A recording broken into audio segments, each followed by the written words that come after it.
I've been asked by several people how I teach my get to ready. And my get to ready is a finish to the left, and it's also my setup for any skill or exercise in obedience. When I want my dog to set up from what I call the launch pad, I want him going in with zest. I do not want him walking in, sitting in my saying, get it in, get up, do the, I know, sweetheart, down. It's very confusing for you. I want my dog flying into his finish, setting up in heel position and looking up at me and saying, what are we doing? I'm ready. So this is the way I start a young puppy. First of all, I would again, for just a few days, not for a long time. Let me explain why I don't keep it in there for a long time. If I keep a cookie in my hand and use it as a lure for a long time, my dog is not going to learn the exercise. He's just going to be working for the cookie.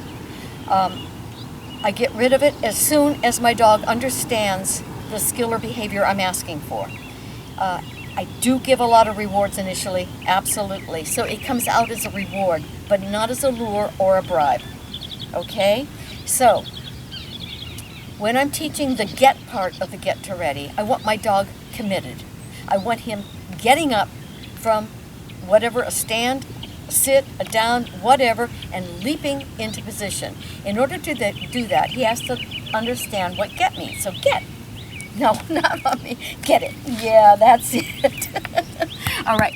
Don't allow your dog to jump on you. You are not a trampoline, okay? So you teach him, sit. Good boy.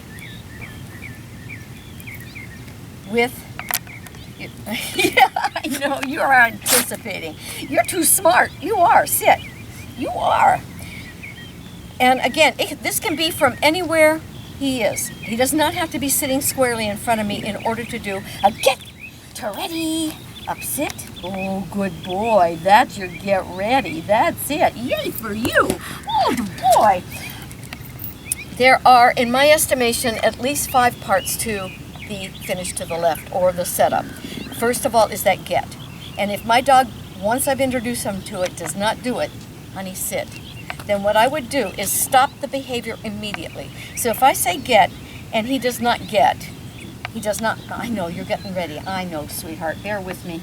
I'm going to put my hands through his collar on each side of his head and just lift him a little bit. You get. That's your get. Good boy. Get. Yeah, that's a get. Good boy. So that he understands we're not going to continue until you do that get. So it becomes a little bit, I'm not pulling him up, and if I have a bigger dog, it's just letting him understand. You do your get. It's not a request, it's a command, huh? Is it? Is it? Yeah, I know. Let me get your toy out. Get that. Okay, so the get is the first part. That's the commitment. And I want it energized. I don't want him getting up lackadaisical and just, kind of sliding into position, sort of, kind of. I want a commitment, and I want him trying. That's all I ask from my dogs, is that they really try. Yeah, okay. Sweetheart, I gotta give that to Mommy. Good, sit, wait. The second part is my dog going deep. A dog that just spins right here, especially a bigger dog, is gonna have a harder time getting it straight. He's either gonna be butt in or butt out. By that I mean, come here, Debbie. Up, sit. Okay? If he finished like that, that would be butt out. Devin, stand. Up, sit. If he finished like that, that would be butt in. His butt is behind me. That's called butt in. The other one is called butt out because his butt is out. He's not 4 square beside me. So, in order to help him succeed, always, I have my dog go straight back. And the deeper he goes to turn and come forward, the higher the odds are in my favor that his butt is going to be nice and straight and he's going to do a nice tuck sit. So that's part 2. I teach my dog to go deep. The third one would be turning quickly and coming forward. The fourth is finding heel position. He's got to find where heel position is. I don't want him sitting back there. I don't want him sitting in front. I want him sitting exactly in heel position. The third is a nice tuck sit where he's sitting pertly, looking up at me, and as I said, like this, saying, what are we doing? Yeah, that's a good question, huh? That's a good question, Spin. Yeah. Okay, so let me demonstrate that for you. Up sit. All right, as I said, cookie in hand, under thumb on palm of hand. I'm going to take it to his head and say, get, and that's his get. Now, the reason he's putting his feet on me right now is because I'm holding it too long. Get, that's it, yeah, good boy. Now, when I do that, I don't want my dog flying out that way, so it's more straight up, kind of like a chicken wing, all right? So it's here, up, straight up, chicken wing. I don't want him flying over there, so I'm not going to go get and go way over to the left. And that position is something you have to look at so that you know exactly what you're doing.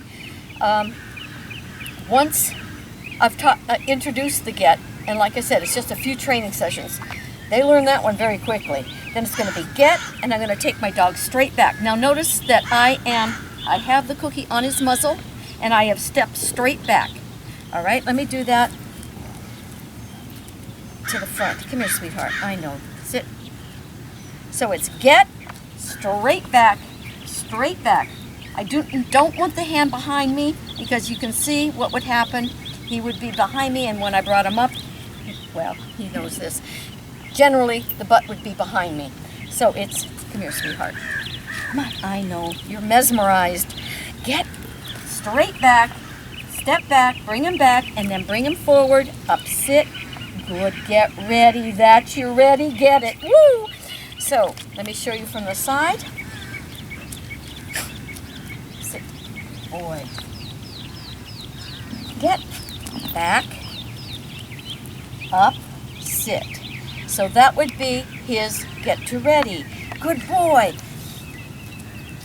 Sit, get ready, back, up, sit. Perfect, look at you, that's a good get ready. Notice I praise before I give him the cookie. I am the primary reward, at least in my mind. How about yours? So I want him to understand, that's your ready, good get ready, good boy, and then he gets it as his reward. All right, yay for you, come here sweetheart, come here, come here, come here, come here. Oh, it's a good boy, you're a good boy, yeah. Oh yeah, huh? Walk, let's walk. Walk, walk, walk, walk, touch. Yeah. Okay, some of the pitfalls that you might find in teaching this, again, is that your dog does not lift from the stand, the sit, whatever. Again, if he does not do that, you stop it right there. Do not continue. To continue is to tell your dog that's permissible. And that's what you're going to get because it gets late. You know, all of us want to be as lazy as we can. It's easier, the easier route. So, and you don't want to accept that. If you accept that, ultimately, that's what your dog's going to do. So always, in your training, in your teaching, when you say get, be sure your dog does do that lift. And the lift will be relative to your dog. A corgi, for example, is not going to jump as high as my border collie. Secondly, is not going straight back, but taking your hand behind you to do that turn. If you do that, what you're going to do is draw your dog into a big loop behind you, and when you bring him up here, generally the butt is going to be behind you. That, again, is not desirable. So you want to make sure you're taking your arms straight back, bringing him up, and at the seam of your pants, right here, you do your up sit. You draw him in to the tight tuck sit, all right? Then you have that nice attention and you praise it. Praising the attention is critical. All right, your dog has to want to. Otherwise, you're going to have a non-focused dog, a dog that's not looking, etc. Huh? You want to do one now? Come here. Let's do it from the side. Ready, sit. Yeah, get ready. Good boy. That's ultimately, by the way, my signal in the ring. Initially, again, it's this, and up. And I don't do both get and signal normally. Yeah, not normally, huh? Oh, not normally. Oh, yeah. Okay, Hey for you.